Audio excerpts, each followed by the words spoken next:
ampalaya at talong with bagawan. Palaya, ang talong, with ugat. First, magsutay taglamas, then ilunod na dayon si ugat. Ilunod na. Then, dili kayo dapat o kayon. Kay, maingon sila, mapait daw.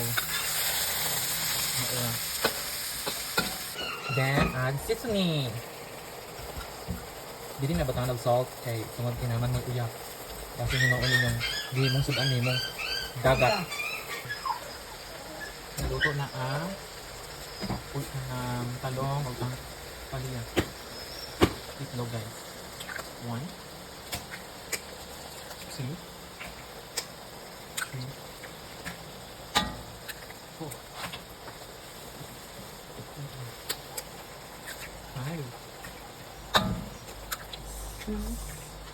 Wow! Ang ang good guys. Laghan na dito. Ako nyo tayo. After that, umauga na guys. Luto na. Pwede na tayo kaon. Bye! Luto na. Mga una ta.